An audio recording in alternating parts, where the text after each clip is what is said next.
20년, 짧지 않은 세월이죠. 제가 20년을 여러분들과 같은 자리에서 임직을 받고 또 이 안수를 받고 이런 것들이 기억이 납니다. 저도 안수 집사였고 장로였고 또 지금은 목사가 되었어요. 그래서 아마 많은 사람들만큼이나 제가 여러분들 심정을 이해하는 것 같아요. 임직자들이 지금 떨리고 있나요? 근데 제가 많이 떨려요. 사람이 왜 이렇게 떨죠? 어느 때 떠나요? 네? 추울 때, 겁이 날 때, 그리고 두려울 때 뭐 이렇게 떨리잖아요. 그런데 이렇게 목사가 되어서 강단에 서보면 주님 앞에 설 때 떨립니다. 한없이 떨리죠. 세상에서 어려운 일들을 닥치고 무수하게 많은 일들을 감당할 때 처음 해보는 일이지만 그래도 탁 서면 안 떨립니다. 그게 세상에서는 일들이에요. 근데 주님 앞에는 설 때마다 떨릴 수밖에 없어요. 왜? 우리는 부족하니까요. 전 오늘 세워지는 9분의 임직자들이 주님이 기뻐하는, 그리고 주님이 아주 유익하게 여기는 여러분 모두 되기를 진심으로 축원합니다. 제가 저희 교회 사진을 올렸는데 한번 보실까요?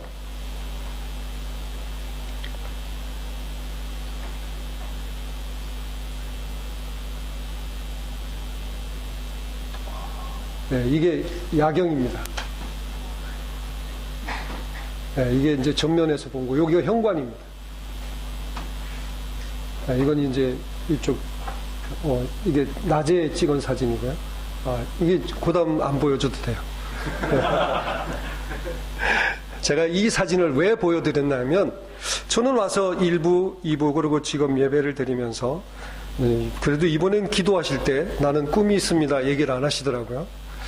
예, 목사님도 박 목사님도 여러분 모두도 기도할 때마다 나는 꿈이 있습니다 하는 이야기를 해요. 저 교회가 작년에 지어졌습니다. 올 4월 달에 이제 입당 예배를 드렸는데 딱 355일 만에 땅을 사고 입당 예배를 드리기까지가 355일 걸렸습니다. 열흘 모자라는 1년이죠. 작년 4월 26일에 땅을 계약하고 올해 4월 15일에 입당을 했거든요. 그런데 저 교회를 지은 우리 성도들이 여러분들하고 교세가 비슷합니다. 그렇게 보면 여러분들이 조건이 훨씬 낫죠. 제가 사는 데는 농사 짓는 시골이에요. 네. 그래서 저는 입버릇처럼 교회를 안 짓습니다. 뭐 한다고요? 교회는 안 짓는다고. 예배당에 교한 제 목회관은 그렇습니다. 비 가리고 눈 가리면 된다고 생각했던 사람이에요. 물론 교회를 지을 수 있는 땅, 다음 목회자가 오면 지을 것이라고 예측을 해서 한 800여 평의 땅을 사놨어요. 그 다음 목회자가 오면, 짓고 싶은 목회자가 오면 짓게. 그런데 한 2년 전쯤에 교회를 지어야겠습니다 이러더라고요. 그래서 교회를 짓자 그랬더니 한쪽에서 그 자리는 안 됩니다 이러더라고. 그래서 그럼 3년간 준비를 하자. 재작년에 11월 달에 3년간 준비를 하고 3년이 지난 다음에 허락이 되면 짓고, 안 되면 난 그만둘 거니까 곧 은퇴할 거니까 그냥 지나자. 그 속마음은 나 있을 때는 교회를 안 지었으면 좋겠다. 교회를 짓는다고 하는 것은 목회자에게 이 위험 부담이 되게 큽니다. 우리 박승철 목사님은 저처럼 경험을 안 했으니까, 저 민성기 목사님도 경험을 했으니까 위험 부담이 어떤 건지는 경험해보지 않으면 모릅니다. 그래서 안 가르쳐 줄 거예요. 그래서 안 했으면 좋겠다 그랬어요. 그런데 작년 2월 달에 저희 교회 집사님이 부동산을 하시는 분이 계신데, 목사님 좋은 땅이 났습니다 이러는 거예요. 그래서 뭐 땅이야 천지지 뭐 좋은 땅이 없어요? 돈이 없어서 그렇지? 네. 그래서 알았습니다. 좋은 땅이 났어요? 아주 제가 이렇게 반기면서 응대를 했어요. 왜? 우리 교회 집사님이 좋은 땅이 났습니다 이럴 때 땅은 무슨 땅이야? 이러면 실망할까 봐. 그랬더니 한 보름 지났는데 또 목사님 한 군데 더 났습니다 이러는 거예요. 아니 한 군데만 해도 시험 들겠는데 두 군데를 이야기하면 어떡하느냐고요. 우린 땅을 사는 자리가 있고, 그래서 그러시냐고. 그리고 이제 두 번째는 어물쩡하고 지났어요. 이제 3월 말이 됐습니다. 3월 말이 됐는데 장로님들이 그러는 거예요. 목사님 한번 보러라도 가죠 그러더라고. 근데 제가 소개받은 땅이 제가 살고 있는 집 바로 앞에 있는 땅이에요. 보러 갈 필요가 없어요. 제가 하루에 수차례 보는 땅이에요. 그래서 그냥 뭐 알았어요. 그리고 장로님 세 분하고 갔습니다.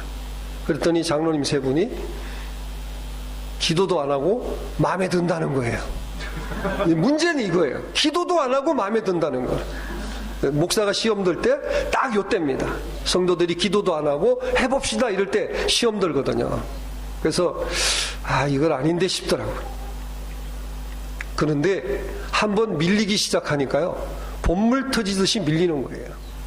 집사님이 땅 주인한테 평당 5만 원씩 깎아주기로 했습니다 그러더라고요. 아니 자기가 흥정을 한 거예요. 결정도 안 했는데. 이상하다. 한 달이 지났어요. 4월 26일 날, 다음 주 수요일 날 계약하기로 했습니다 그러더라고. 계약할 게 뭐가 있는데 계약을 하냐고. 그래서 이제 앉아서 이야기를 하고, 그러면 땅을 사자 일단은. 시내 쪽에 있는 땅이니까. 그래서 땅을 샀습니다. 266평을 계약을 했어요. 그래서 어떻게 할 것이냐, 가진 돈은 없고 이제 계약금만 주고 이제 땅을 계약을 했는데, 그래도 우리 장로님 중에 한 분이 땅을 샀으니까 한 2년쯤이나 3년쯤 있다 교회를 짓자는 거예요. 그런데 교회를 그렇게 안 짓고 싶어 하던 제 마음속에 이왕 빚지는 거 마저 빚지고 짓자, 이런 마음이 생기는 거예요. 왜 지지분하게 길게 가냐, 은행만 좋은 일 하게. 그래서 그건 아닌 것 같습니다. 이참에 아주 지읍시다. 그래서 잔금을 치르고 6개월 동안 행정적인 처리를 마치고 10월 15일 날에 기공 예배를 드리고, 물론 우리끼리 했어요. 우리 선한 목자의 초청도 안 하고 그리고 시작을 해서 4월 15일에 입당을 했습니다. 왜 이야기를 드리느냐 하면요, 저는 교회 안 짓자고 한 사람이에요. 교회를 사야 되겠다고 5년이라는 계획을 가지고 있는 여러분에게는요, 하나님이 어마어마한 일을 하실 거예요. 만약에 제가 교회를 반드시 짓겠습니다 이런 일을 했으면 저희 성도들은 다 사망했을 수도 있어요. 짐이 너무 무거웠어요. 그런데 하나님께서 저 같은 사람을 통해서도요 일을 하시더라고요. 그래서 저희가 입당하는 때에 주님이 하셨습니다 이런 고백을 했어요. 주님이 하십니다. 저는 이 시간 세워지는 임직자들에게 엄청 부담 가는 이야기겠지만 부담 가지지 마세요. 여러분들도 목사님이 교회 칩시다 그러면 못합니다 그래도 돼요. 왜? 그건 우리들의 인간적인 의지예요. 사정과 형편을 따라서 목사님 아직은 때가 아닙니다. 우리가 지금 힘이 겹습니다. 어렵습니다. 말할 수 있어요. 그런데 하나님은요, 하나님의 때가 있어요. 우리가 몰라 그렇지. 여러분들이 20년 만에 세워지는 이 때가 여러분이 꿈을 꾸었고 곧 이루실 줄을 믿습니다. 그래서 오늘 본문 말씀을 통해서 저는 유익한 성도가 됩시다 이렇게 제목을 정하고 임직자들에게 권하려고 합니다. 왜? 여러분들은 꿈을 가진 사람이기 때문에 하나님이 더 크게 축복할 줄을 믿습니다. 아멘. 오늘 본문 말씀은 크게 나누면 떠난 사람이 있고 유익한 사람이 있어요. 우리가 10절에 보시면 세 사람이 떠나잖아요. 데마도, 그리스도도, 디도도 떠납니다. 이들은 떠나는 자들이에요. 그런데 우리가 여기서 하나 꼭 봐야 할 것이 있는데요. 떠난 자들이지 나쁜 놈들이다 이러지 않잖아요. 근데 우리는 나쁜 놈이다 이렇게 단정 지을 때가 되게 많습니다. 왜냐하면 이들도요 다 바울을 바울되게 한 동역자들이에요. 조금 전까지, 떠나기 직전까지 그의 옆에서 함께 땀 흘리고 수고하고 눈물 흘리며 목숨을 바쳤던 자들이에요. 그러면 왜 이들이 떠날 수밖에 없는가? 우리가 한번 볼 수 있잖아요. 저는 이렇게 신앙생활을 하면서 성도로 또 목회자로 이렇게 지나오면서 큰 두 세력에 의해서 도움을 받았습니다. 정말 절대적이에요. 이 도움이야말로. 그런데 한 도움은 저의 눈을 밝혀주고 지성이나 이성을 자극해가지고 똑똑하게 만들어주는 세력이 하나 있어요. 아, 이게 나를 도우면, 이분이 나를 도우면요, 그냥 허물이 보입니다. 뭔가 확 눈에 띄는 게 보이는 거예요. 그리고 길이 반짝반짝하게 빛나는 거예요. 그래서 손가락질을 많이 해요. 야, 그러면 되겠어? 목사님, 이거 틀린 거잖아요. 이게 맞는 거잖아요. 이런 세력이 하나 있어요. 여러분들이 이런 세력의 도움을 받으면 안 됩니다. 우리 성경은 이런 세력을 사단이라 그래요. 사단은요, 여러분들을 딱 수갑 채워가지고 너 내가 시키는 대로 해 이러지 않아요. 내가 가지고 있는 지식, 경험, 감각, 재능 이런 것들을 썰매시 건드려가지고 너 잘하는 거 있잖아. 아, 너 똑똑하잖아. 이렇게 자극을 해서 감추어진 것들, 낮에 말씀하신 것처럼 덮어줘야 하는 것들을 들추어내고 밝혀내는 아주 멋진 것처럼 보여지게 행동합니다. 이런 세력의 도움을 받으면 그는 그 사단의 이름과 같이 분열자가 되는 거예요. 반면에 또 한 세력은요, 우리를 주의 종되게, 하나님의 사람되게, 하나님의 자녀된 권세를 누릴 수 있도록 끊임없이 내 안에서 나를 붙들어 주시고 간섭하시며 인도해 주시는 성령이 계십니다. 이 시간 세워지는 임직자들은 반드시 성령의 충만함을 입고 믿음이 충만해서 세워준 줄을 믿습니다. 이제 그 결단이 시간이 가고 날이 가도 사그라들지 아니하고 더욱 불같이 타오르기를 진심으로 축복합니다. 데마라고 하는 사람도요, 사도 바울을 만나서 결단하고 그를 쫓은 자예요. 열정이 있었어요. 그리고 고향을 떠나와서 외로운 길을 끊임없이 함께 했습니다. 사도 바울이 로마 감옥에 1차 갇혔을 때 그도 옆에 있었어요. 그러나 다시 한번 갇히며 곧 사도 바울이 죽게 되어지자 그가 지금 막 떠나는 거예요. 어디로? 세상으로, 고향으로. 2011년 3월 11일. 제가 이렇게 준비했는데 앞에서 다 사용을 해가지고 그래도 훨씬 편합니다. 많은 분들이 본향교회를 떠나고 또 일본에 와 있던 우리 한국인들이 많이 고향으로 돌아갔어요.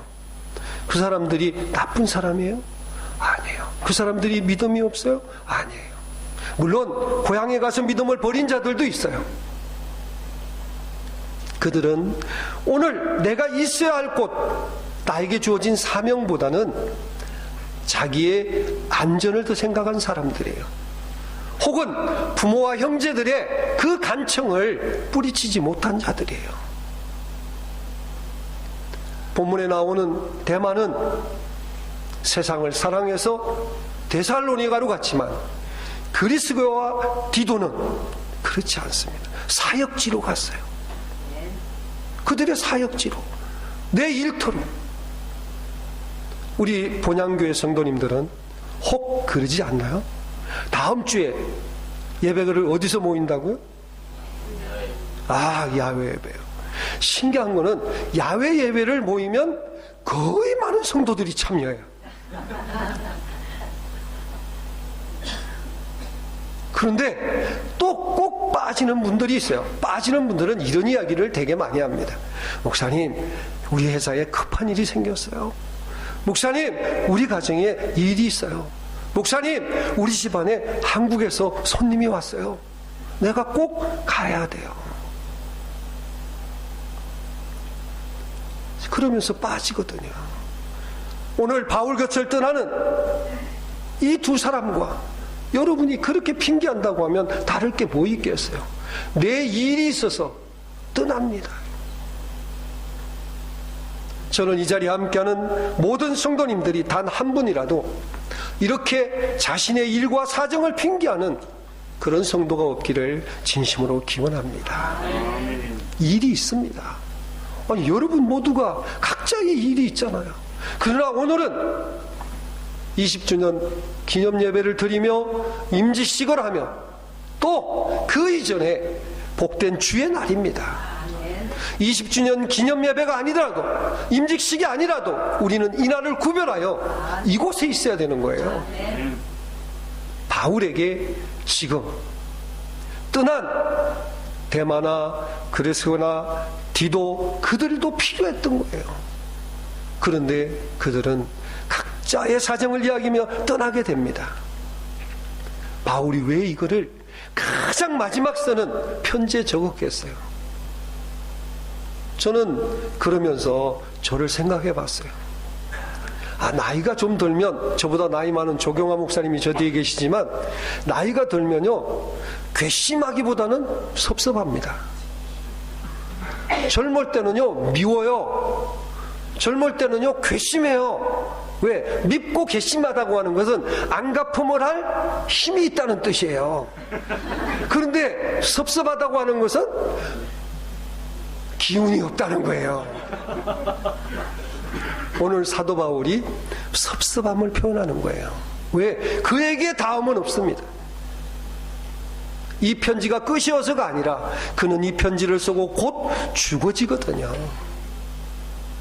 그렇다고 하면 우리가 끝까지 남아있는 이런 성도가 되어야 합니다. 사도 바울이 그 섭섭함을 단지 자기의 개인적인 감정을 위해서 이거를 적었겠어요? 아닙니다. 대마를 보고 또 그들을 따라 이를 따라 떠난 그레스게와 디도를 보면서 너희는 그러지 말라는 거예요. 우리 본향교회 성도님들은 단 한 분도 사정과 형편 때문에, 자기의 안일 때문에, 혹은 내가 맡은 일 때문에 주의 일을 놓고 떠나는 이런 사람이 되지 않기를 진심으로 축복합니다. 그리고 이제 우리가 볼 수 있는 유익한 자들이 있어요. 부르심을 입는 디모데가 있고요. 그리고 끝까지 남아있는 누가가 있고, 또 꼭 데리고 오라고 청함을 입은 마가가 있습니다. 저는 오늘 이 세 사람을 여러분들에게 소개하면서 진정 짧지만 임직자들 뿐만 아니라 본향교회 모든 성도님들이 그렇게 되길 원합니다. 먼저는 이 편지를 받는 디모데입니다. 하나님을 경외하는 사람, 하나님께 사랑받는 자, 디모데입니다. 하나님이 사랑하는 사람이에요. 여러분 옆에 계신 분에게 당신도 하나님이 사랑하십니다 해주세요. 네. 당신이 본향교회 디모데입니다. 그렇지. 그 뒤에 세 번째 줄은 하지 마세요. 이사 안 올 거잖아. 여러분들은 본향교회 디모데예요. 하나님이 사랑하는 사람, 하나님과 함께하는 사람. 그런데 이 디모데는요, 바울의 믿음의 아들이잖아요. 그런데 제가 신앙생활을 하면서 지금껏 와보니까, 목사이기 전에 저도 한 사람의 성도인데 저는 이런 고백을 합니다. 오랜 친구들, 같이 태어나서 함께 뒹굴고 그저 이마박을 부닥치면서 즐겁게 또 함께 뛰어놀았던 그 친구들에게도 내게 가장 가까운 사람은 우리 교회 성도들이라고 얘기를 해요. 그러니까 고향 친구가 그러더라고요. 나는 너한테 뭐냐? 너는 세 번째다. 두 번째는 우리 가족이. 우리 교회 성도들이 나에게 첫 번째고, 그 다음에 내 가족이고, 그 다음에 친구 너다. 그래서 친구들이 세 번째로 밀렸습니다. 물론 저도 20대들은 10대나 20대 때는요, 친구 어깨 동무를 하고 팔짱을 끼면서 광화문 거리가 좁은 듯이 다녔던 적이 있어요. 너야말로 평생의 동지다. 죽는 길도 함께 가고, 그래서 군대도 같이 가고, 네? 막 이랬던 친구들이었잖아요. 그런데 예수를 믿고 살아보니까 그런 친구들이 가장 가까운 게 아니에요.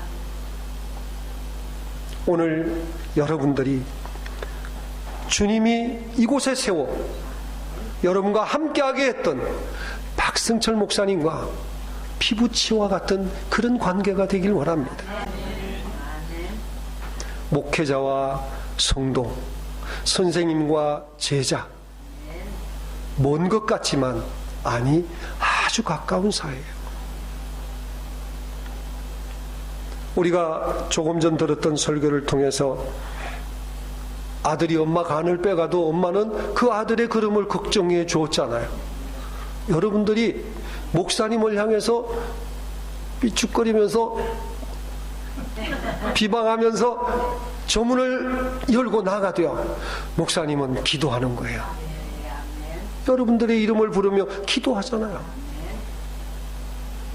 여러분들이 가까운 가족들을 생각해 보세요.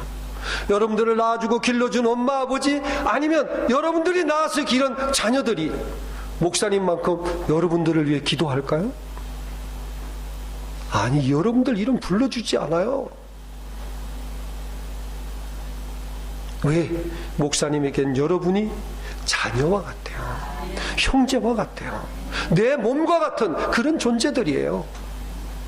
디모데는 바울에게 있어서 피부치와 같은 존재였습니다.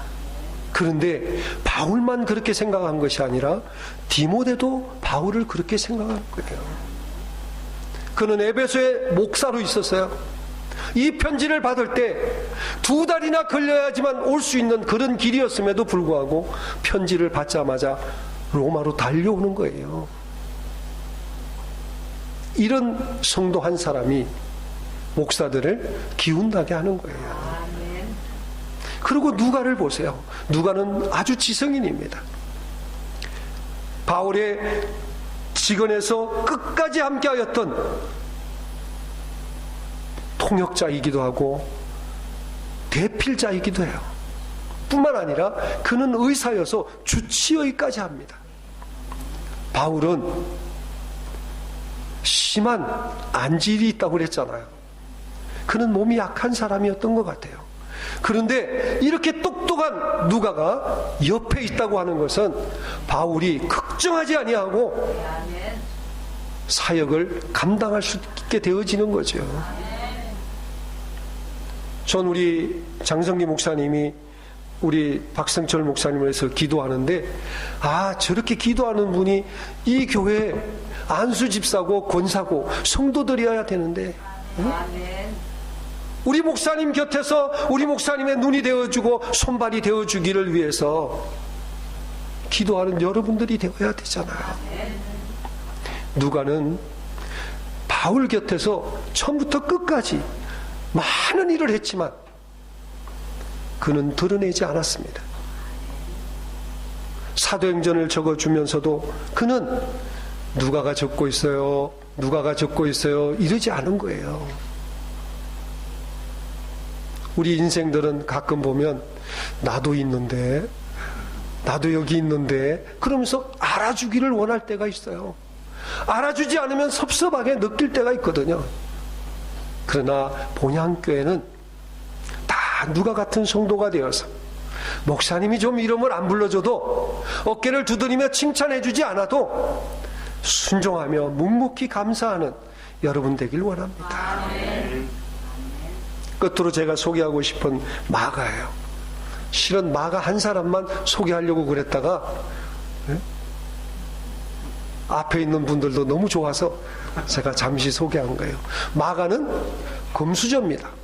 금수저 아시죠? 집안도 좋지, 공부도 열심히 했지, 태어난 곳도 아주 훌륭한 도시지, 또 돈도 많지.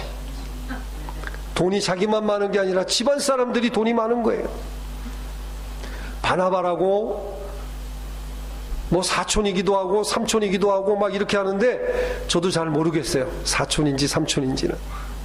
그런데 그는 부자여서 자기의 소유를 팔아 사도들 앞에 다 내어놓기를 했던 이런 사람이에요. 아주 적극적인 후원자였습니다. 바나바가 누구예요? 바울을 예루살렘 교회에 소개한 사람이에요. 바울이 바울답게 사역할 수 있도록 길을 열어준 사람이거든요. 그가 마가를 돕습니다. 그래서 베드로는 나의 믿음의 아들이라고 마가를 칭찬하는 거예요. 하지만 마가가 원래부터 이렇게 됐던 게 아닙니다. 그가 2차 전도 여행에 따라 나서려고 할 때 바울이 안 된다고 그랬어요. 왜? 1차 전도 여행에 따라가다가 설거문이 빠져버립니다. 어떤 사정이 있었는지는 알 수 없지만 선교대열에서 빠져가지고 집으로 돌아가 버렸어요. 그래서 바울이 화가 났습니다.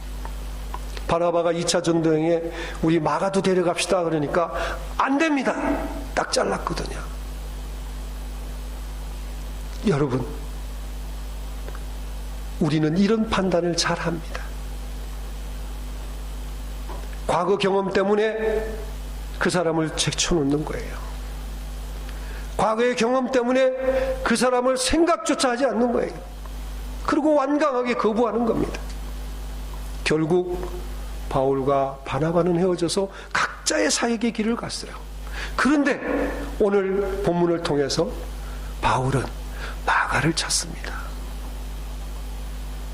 그 이유는 성경이 밝히고 있지 않지만 마가가 달라진 거예요. 변한 겁니다. 하나님의 은혜는 이런 거라고 생각합니다. 저는 제가 과거의 삶을 이야기했잖아요. 저도 안수 집사였고 장로였어요. 정말 장로답게 살기가 엄청 어려운 거예요. 목사님들은요, 제가 그때는 그랬어요. 목사님들은 신앙생활 꼭 먹기야. 목사님들은 신앙생활 꼭 먹게요. 왜? 세상과 부닥치질 않잖아요. 유혹을 받기를 해. 누가 접대를 하기를 해. 접대를 받는 거야? 아니, 세상에 나가서 과장이 되고 부장이 되고 이렇게 되면요, 접대도 해야 되지만 접대를 받습니다. 그리고 세상은요, 성경 보면서 그 주께서 말씀하시되 이렇게 접대를 하지 않아요. 그냥 침침한 방에 앉아가지고, 아니면 저 높은 옥상 꼭대기 같은 데 앉아가지고 이런 거 하시거든요. 금배 막 이런 거 하잖아요. 이야, 참 예수 믿기가 엄청 어렵더라고. 그래서 저는 그때 그랬습니다. 목사님들보다 우리 장로가 훨씬 힘든 거다.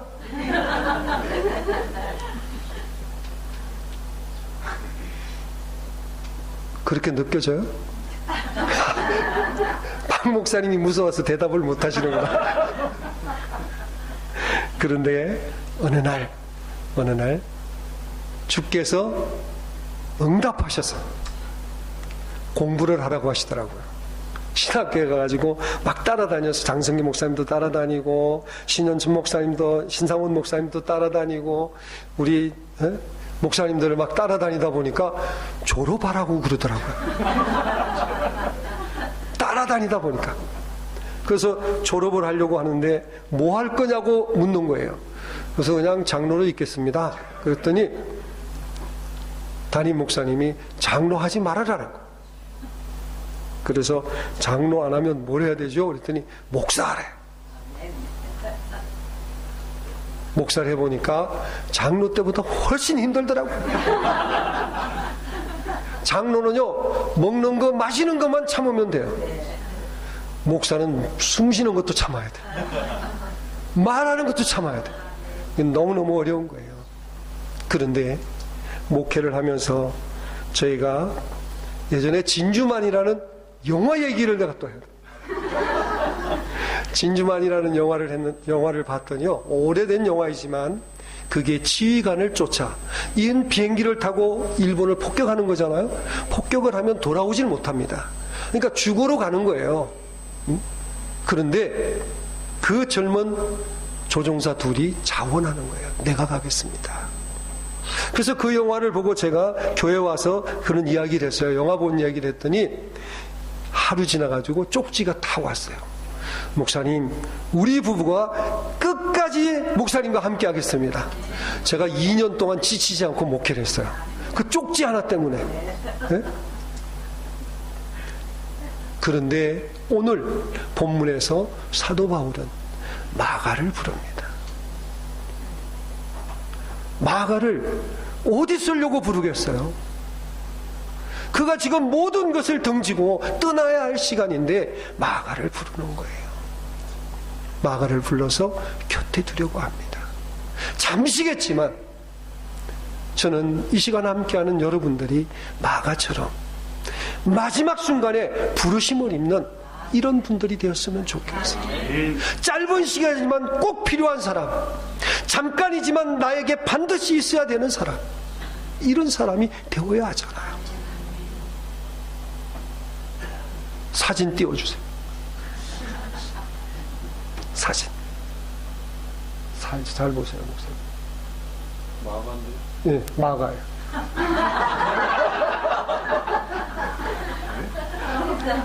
네, 목사님과 누구예요? 네, 그래요. 박승철 목사님하고 사모님이십니다. 전 여러분들에게 진정 부탁하는데요. 우리는 주님께는요, 다 포함이 됩니다. 또 그거는 누구 개인만이 아니라 우리 모두가 그렇습니다. 이 공간 안에 있는 모든 분들은 주님의 지체일 수밖에 없습니다. 그러나 내가 박 목사님의 지체다, 내가 박 목사님의 처음부터 끝까지 있어야 될 일꾼이다, 내가 박 목사님이 마지막 그 임종하는 시간에 한경수 목사를 불러주세요 이럴 때 부르심을 입는 그런 사람일 거다. 여러분 생각해 보신 적 있으세요?